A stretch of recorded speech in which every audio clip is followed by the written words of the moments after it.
सुप्रभात प्यारे बच्चों, कैसे हैं आप सब। आशा करती हूँ आप स्वस्थ होंगे।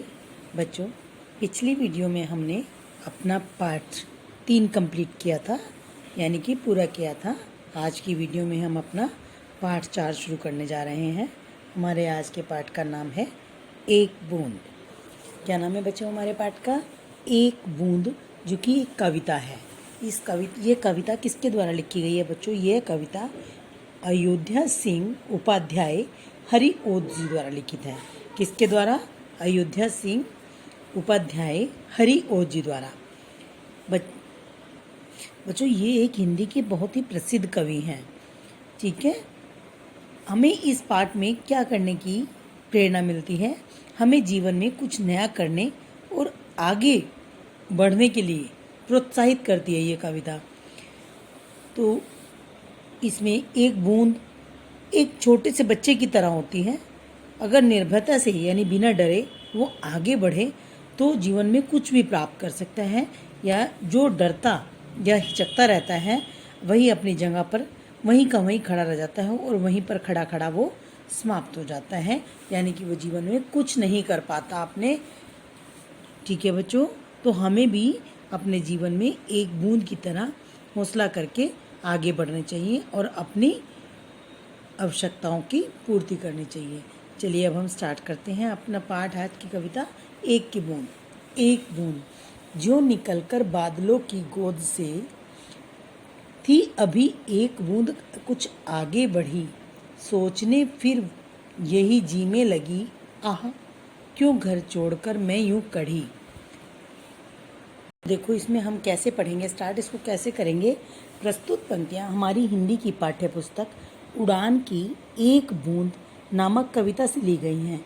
इसके रचयिता अभी मैंने आपको बताया था, जैसे अयोध्या सिंह उपाध्याय हरिओद जी हैं।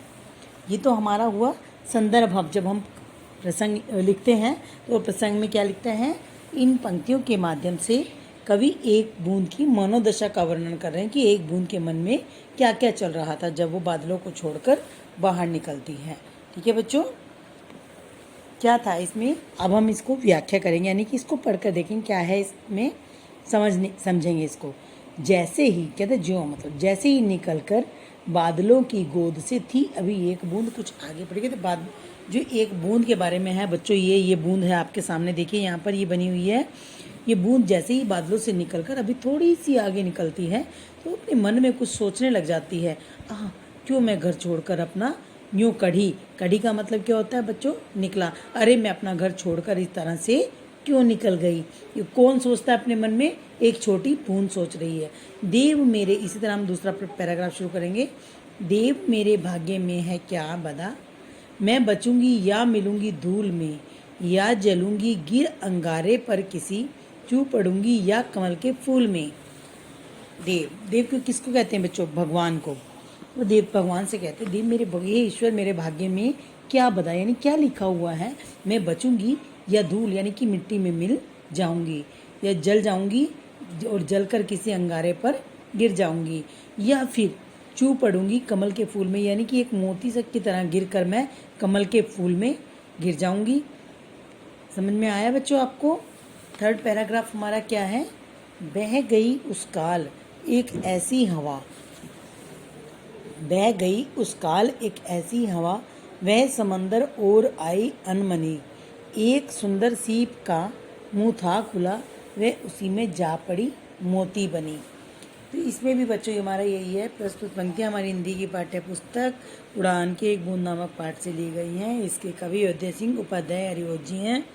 इसमें क्या है? इन पंक्तियों के माध्यम से उन्होंने जीवन में आगे बढ़ने की सीख दी है। तो सेम है इसका भी प्रसंग बच्चों वही है कि इन पंक्तियों में कवि ने व्यक्ति की मानसिक स्थिति का वर्णन किया है। तो क्या है इसका सरलार्थ क्या है, यानी कि इसकी व्याख्या क्या है? इसमें कवि कहते हैं कि जब पानी की बूंद बादलों की गोद से निकलकर आगे बढ़ती है तो वह अपने मन में यह सोचती है कि पता नहीं मेरा क्या होगा। क्या सोचती है? मेरा क्या होगा और मैं कहाँ जाकर गिरूंगी। ठीक है बच्चों, पर उसका भविष्य क्या होगा, ये सोचती है कि उसका भविष्य क्या होगा। अचानक ऐसी तेज हवा चलती है, कहते बह गई उस काल एक ऐसी समय, उसी समय एक ऐसी आंधी तूफान चलती है जहाँ की वह बूंद जो है समुद्र की ओर बहती हुई चली जाती है।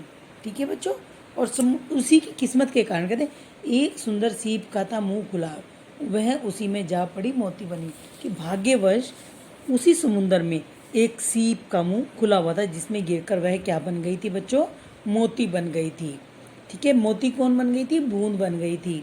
लोग यूं ही झिझकते सोचते जबकि छोड़ना पड़ता है घर, किंतु घर का छोड़ना अक्सर उन्हें बूंद लो कुछ और ही देता है कर। इन पंक्तियों में क्या बताया गया है बच्चों कि लोग अपने घर को छोड़ने से पहले यूं ही सोचते रहते हैं, झिझकते रहते हैं कि क्या होगा मेरा घर के छोड़ने पर, किंतु घर का छोड़ना उन्हें, जब वो अपने घर को छोड़कर निकलते हैं, अक्सर उन्हें एक बूंद की लो की तरह कुछ और ही बना देता है। ठीक है बच्चों, तो जीवन में इस पाठ से हमें ये शिक्षा मिलती है कि जीवन में आगे बढ़ने से ही सफलता मिलती है। जब हम जीवन में आगे बढ़ेंगे, बढ़कर कोई कार्य करने की कोशिश करेंगे तो उस कार्य को हम भली भांति कर पाएंगे, नहीं तो हम ऐसे ही सोचते रहेंगे कि ये कार्य हम नहीं कर सकते, हमसे ये कार्य नहीं होगा। तो आप भी अगर कभी एक बूंद की तरह से अगर आपके मन में भी आप एक विचार बना सकते हो कि मैं कक्षा में प्रथम आऊँगा, मुझे आज ही मैम का पढ़ाया हुआ पाठ याद करना है, तो क्या करेंगे, आप भी उस पाठ को अच्छे से लर्न भी कर सकते हैं, अच्छे से याद कर सकते हैं।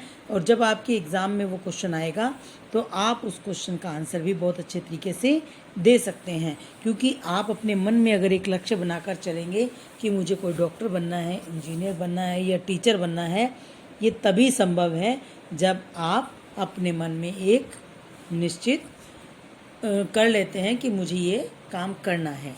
ठीक है बच्चों, इस पाठ के हम शब्द अर्थ पढ़ लेते हैं बच्चों। कढ़ी का मतलब क्या होता है, निकली, लो की तरह, क्या मतलब लो का, की तरह, अनमनी, बिना मन से। जो भी कोई काम हम करते हैं, एक तो मन से करते हैं, एक बिना मन के काम करते हैं कि ये काम मुझे करना पड़ रहा है, तो वो बिना मन के हम करते हैं। काल, समय, चूप पड़ना, टपक जाना। ठीक है, भाग्य मतलब किस्मत। थोड़े से यहाँ पर आपके सामने कठिन शब्द है, उनको मैं पढ़कर सुना देती हूँ बच्चों। ये क्या लिखा है, शुद्ध उच्चारण कीजिए। इसको क्या बोलेंगे, बूंद, भाग्य, समंदर, अनमनी, झिझक, लो। क्लियर? तो बच्चों, आज की वीडियो में हमारा इतना ही है। जो भी आपको कार्य अपनी अगली वीडियो में दिया जाएगा उसे आप पढ़ेंगे, समझेंगे और साफ और सुंदर लेख में अपनी कक्षा कार्य की कॉपी में करेंगे। ठीक है बच्चों, बट आज की वीडियो में आपने, जो मैं आपको काम दूंगी, आपने ये एक चित्र बनाना है। ये देखिए सामने आपके चित्र बना हुआ है, ये बादल बने हुए हैं, बादलों से एक बूंद टपक रही है और ये टपक कर किसके मुंह में जा रही है, सीप के मुंह में। आपने ये चित्र बनाना है इस पाठ को करने से पहले, ताकि आपको जब पाठ अपना लिखना शुरू करेंगे तो आप उसे, आपका मन करे, आप इसी तरीके से आप इसको अपने पाठ को सुंदर और कॉपी को अपनी, मतलब जो देखने में बहुत प्यारी लगे, ऐसी बना सकते हो। ठीक है बच्चों, ये सब आपके हाथ में है कि आप अपना कार्य जो स्कूल में भेजेंगे कॉपी में करके, वो किस तरह का होना चाहिए। क्लियर? आशा करती हूँ आपको समझ में आ गया होगा पाठ। और जो आपके आसपास कहीं भी कोरोना वायरस के जो लोग रहते हैं, जिनको किसी को कोरोना हो गया है, बेटा सब आपस में एक दूसरे से संभल कर रहें, कहीं बिना वजह के ना जाएं, जहां ज़रूरत ना हो वहां पर जाएं ना, अपने घर पर रहकर ही अपनी पढ़ाई करें। सब स्वस्थ रहें, खुश रहें। धन्यवाद, मिलते हैं अपनी अगली क्लास।